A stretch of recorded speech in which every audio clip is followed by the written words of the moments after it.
I'm going to be mildly un-American today, but please don't report me to the House Committee or whoever is in charge of patriotism these days. I promise that I love my country. It's just that my country loves fast food and processed food and sweets and red meat and all sorts of things that are really bad for brain health and contribute to us having the second highest rate of Alzheimer's in the world.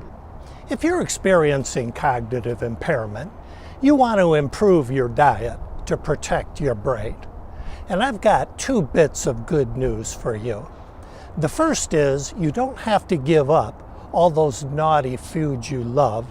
You just have to eat a little less of them and maybe swap in some more nutritious choices that are better for your brain. And second, as bad as the American diet is, it actually only takes a few simple changes to make a big difference in improving brain health. It's actually easy. Hi, I'm Tony Deering of GoCogno.com, the website for people with mild cognitive impairment. The things I'm going to talk with you about today were pulled from a report recently released by the Global Council on Brain Health.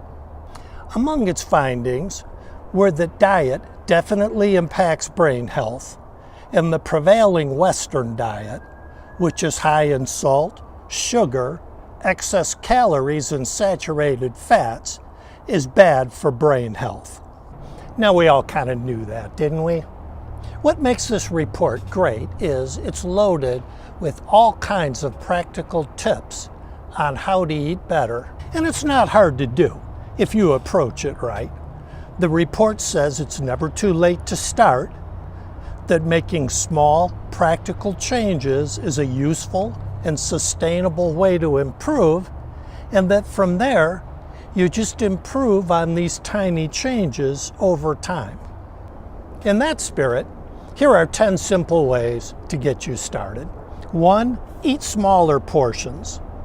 One effective way to reduce food portions is to serve meals on a smaller plate. 2, try to eat red meat one less time a week and eat fish one more time a week. Ideally something like tuna or salmon or mackerel. When you do that, you get those omega-3 fatty acids that are so good for your brain. 3, do you like crunchy snacks? Instead of chips, have a handful of unsalted nuts. Walnuts are great for cognition. They even look like little brains. 4, when you buy canned fruits or vegetables, look at the labels. If there's a lot of salt or sugar added, just rinse them off before you eat them. 5, try to eat a meal prepared with whole foods and cooked at home one more time a week. Home cooking is one of the healthiest ways to eat. 6, if you eat lunch meats or pre-processed meat, look at the label and choose a brand that has less sodium. 7, drink more water. I was really stunned by what the report had to say about how common it is for older adults to become dehydrated and how much that can harm cognitive health. 8, instead of drinking orange juice with a lot of added sugar, eat an orange. 9, eat tortilla chips with salsa rather than cheese dip.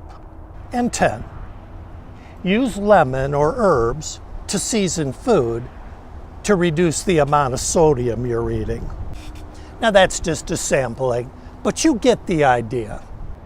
Any of these things is something you could start doing today, and before you know it, you've developed a little habit. If you want to learn more, I welcome you to get my guide called 10 Foods to Eat for Better Brain Health and 5 to Avoid.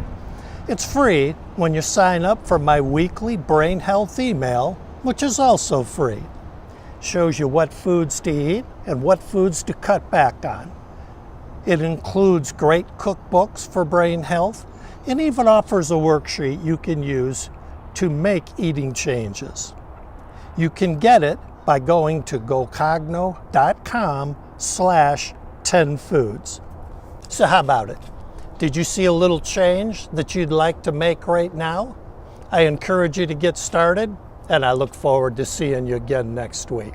Until then, as always, be kind to your mind.